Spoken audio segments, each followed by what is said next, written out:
నంద్యాలలో మాజీ మంత్రి బుగ్గన రాజేంద్రనాథ్ రెడ్డి నిర్వహించిన ప్రెస్ మీట్లో తెలంగాణ ముఖ్యమంత్రి రేవంత్ రెడ్డి వ్యాఖ్యల నేపథ్యంలో ఏపీ సీఎం చంద్రబాబు తీరుపై తీవ్రస్థాయిలో విమర్శలు గుప్పించారు. తెలంగాణ అసెంబ్లీలో సీఎం రేవంత్ రెడ్డి చేసిన వ్యాఖ్యలను బుగ్గన ప్రస్తావించారు.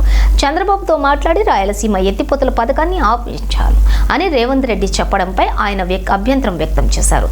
రాష్ట్ర ప్రయోజనాలకు సంబంధించినటువంటి ఇంతటి కీలకమైన ప్రాజెక్టు గురించి ఇద్దరు ముఖ్యమంత్రులు 4 గోడల మధ్య ఏం మాట్లాడుకున్నారో ప్రజలకు చెప్పాలని డిమాండ్ చేశారు.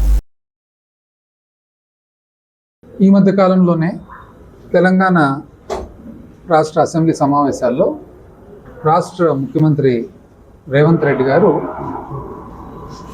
వాళ్ళ రాష్ట్రానికి సంబంధించిన నీటిపారుదల ప్రాజెక్టుల గురించి మాట్లాడుతూ ఒక ముఖ్యమైన వ్యాఖ్యలు చేశారనమాట.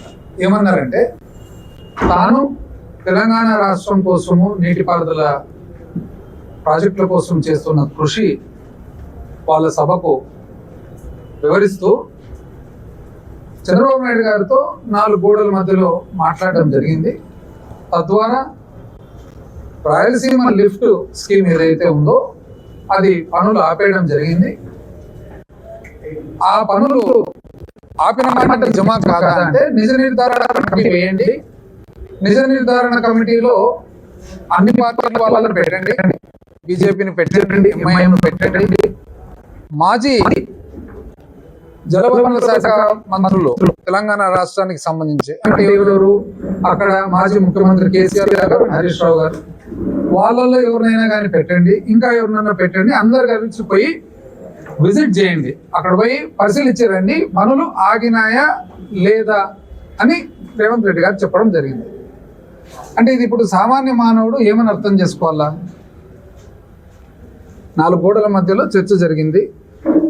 ఏం చర్చించుకున్నారో ఇద్దరు రాష్ట్ర ముఖ్యమంత్రులకు తెలుసు. మొత్తం మీద రేవంత్ రెడ్డి గారు ఈ వ్యాఖ్యలు ఎక్కడ చేసినారు? అసెంబ్లీ సాక్షిగా చేస్తూ నిజ నిర్ధారణ కమిటీ వేయండి అని అంటున్నారు, అన్ని పార్టీల వాళ్ళని తీసుకొని పోయి. అంటే ఇది ఇప్పుడు సామాన్య మానవులు ఆంధ్ర రాష్ట్రంలో కానీ తెలంగాణ రాష్ట్రంలో కానీ ఈ మాటలను నమ్మాలనా లేదా? నమ్మాల్సి వస్తుంది. ఎందుకంటే అసెంబ్లీ సాక్షిగా ఒక బాధ్యత గల మనిషి ఒక రాష్ట్ర ముఖ్యమంత్రి గారు చెప్తున్నారు ఈ మాట.